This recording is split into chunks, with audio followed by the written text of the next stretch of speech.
Today I'll be speaking on the subject of personal growth. I think one of the biggest mistakes that most people make, especially when it comes to business and succeeding in business or in creating wealth, is the idea that there is a specific method. That if we were to use that method, we would succeed. And I know it's commonly taught out there that if you can find somebody who is successful and wealthy and see how they did it and copy them and do it the same way, you will get the same results. And so there are so many people out there on the internet offering these training courses which will teach you a method, a way to become wealthy, a way to become successful, a new get-rich-quick scheme. And everybody has this idea, if I can just find the secret that this person discovered to how to become wealthy, I too could become wealthy.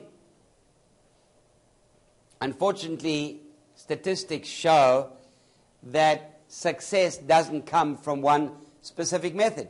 And actually, if you were to gather together all the top successful people in the world and the wealthy of this world and ask them to give you a breakdown of the method that they used to become wealthy and successful, you'll find that each one of them has a different method.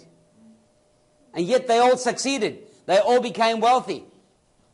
So the key is not the method. Although certainly, if you don't have a method, you're going to be thrashing around in the dark and get nowhere. You need to have some method. But it is not the method that is the secret. Most of these methods work. The key to success does not come from the method that you use, but the key to success and wealth comes from personal growth and that horrible C word that nobody likes called change. Change. You see, if you want to become wealthier, if you want to become more confident and successful, if you want to change your lifestyle to something better than the way you're living right now, you're going to have to change. Sorry, that's the bad news. I'm not going to give you 3 secrets to success and to wealth.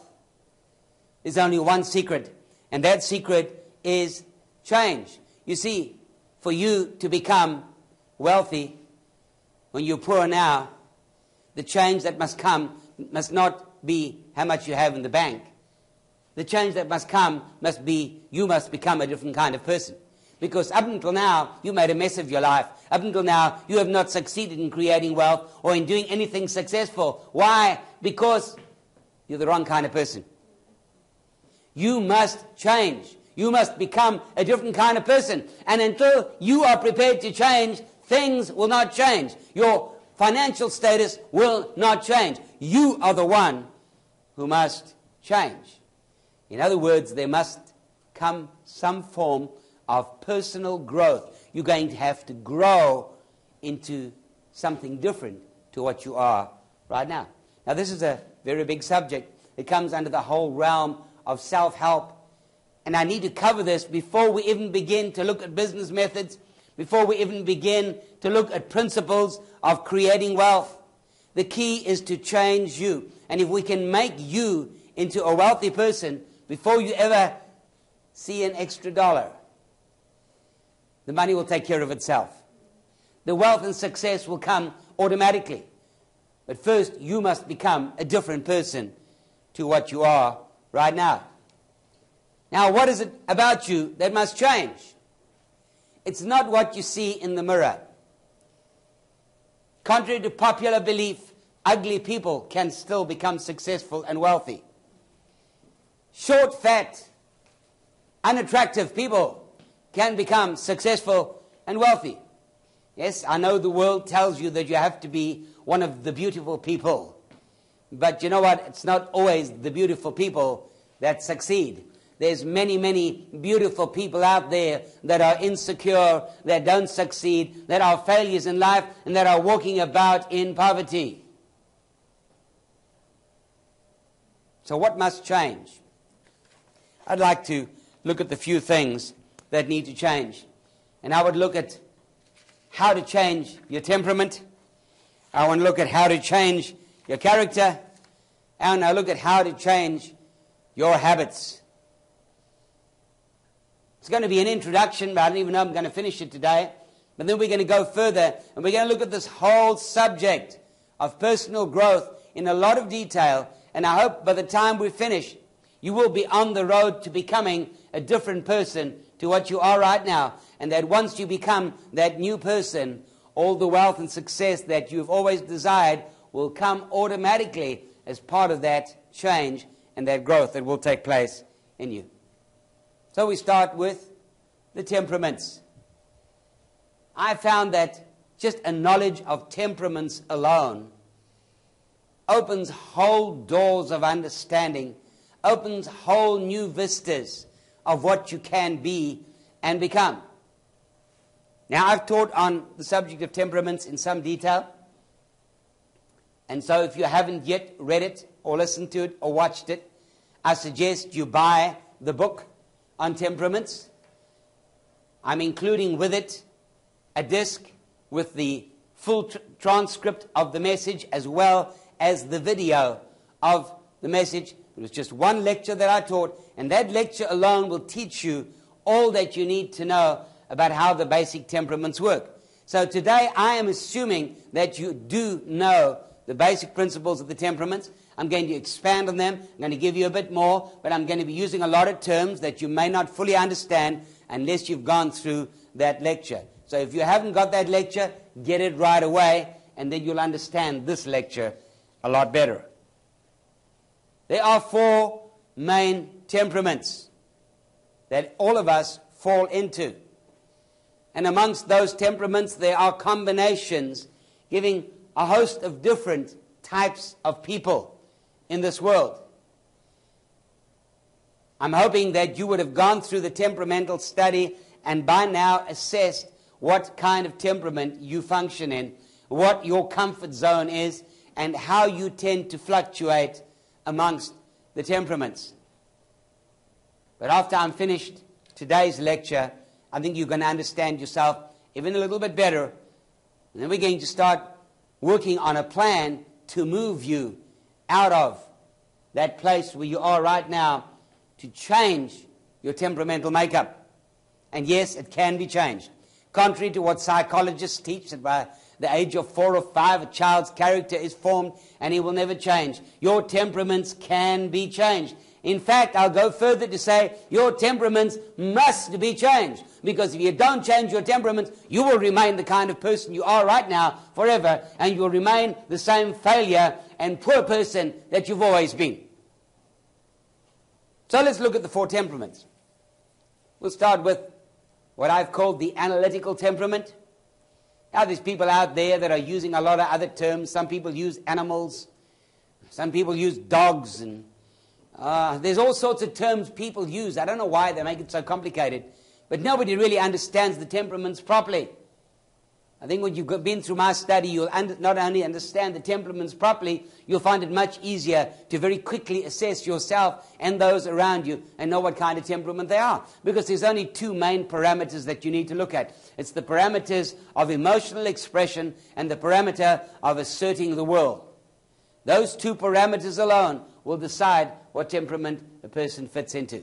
You're either emotionally expressive or you don't show your feelings. You either assert your will or you're a soft person who is not pushy in any way. Those are the simple 4 parameters. And amongst those 4 parameters, we have 4 temperamental mixes. So we start with the analytical. The analytical is a person who is neither emotively expressive nor assertive. For that reason, the analytical is more prone to failure and poverty than all of the other temperaments. The analytical is almost a non-person.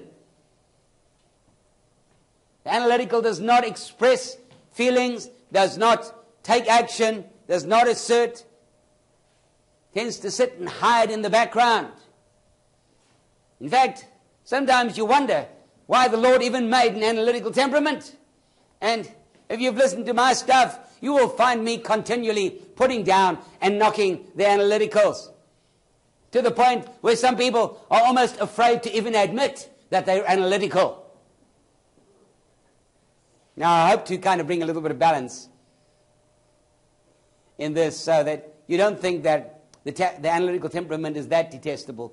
But if you are an analytical, I hope that you will be inspired to not stay that way. But there is good in the analytical temperament. Believe it or not, there is a lot of good in the analytical temperament. And I will get to that shortly. But first, I'm going to take all the 4 temperaments and I'm going to show you the temperamental weaknesses. Okay, what is the weaknesses of the analytical temperament? Firstly, the analytical is a perfectionist. The analytical wants to get everything perfect and right. Because of that, the analytical takes ages to get anything done. Got to get it right. I'm not going to do it wrong. I'm not going to do it imperfect.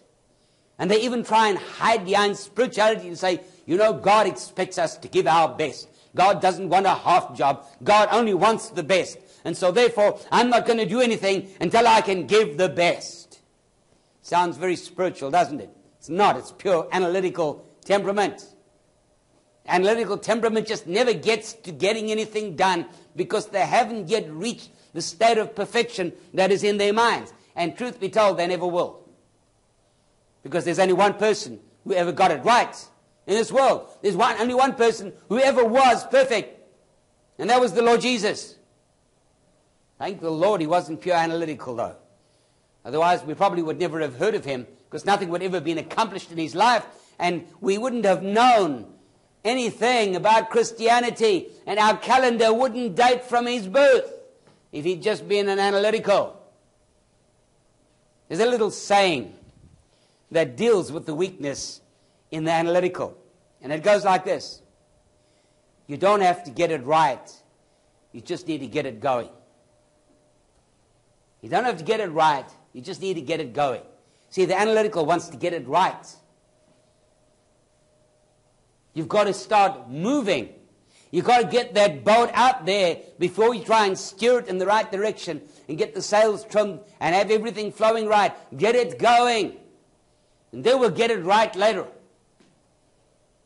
The analytical dithers around, procrastinates. And that's the second weakness of the analytical, is procrastination. The analytical cannot make a decision very quickly. Because what if I do it wrong? What if I do this and that happens and that happens and that happens and that happens? Oh, it's going to be a mess. So I wonder whether I should even start. The analytical cannot make decisions. Sits there on the wall, not sure which way to go, and never gets anything done. And if that's not bad enough, the analytical has another weakness called the RC factor. Ever heard of the RC factor? Resistance to change. If you know an analytical, here's one of the ways you can identify them. If they have an office at work, go and check where the furniture and everything is located in the room, and you'll find out it probably has not changed in the last 5 years. Analyticals hate change. They get into their little comfort zone, and that's the way they will stay forever until somebody forces them out of it. But I like my desk in that corner. It has served me well through the years. Why should I move it to the other corner? Why should I change it around? Why confuse things? I like doing it that way. I like putting my pen on the right-hand side of the desk. Don't tell me to move it somewhere else. Somebody comes and moves the pen to the other side, and the analytical gets frustrated. Where's my pen? Where's my pen? There it is. What's it doing on the left side of the desk? It's supposed to be on the right side. The analytical hates change. If you're an analytical, this lecture today is striking terror in you.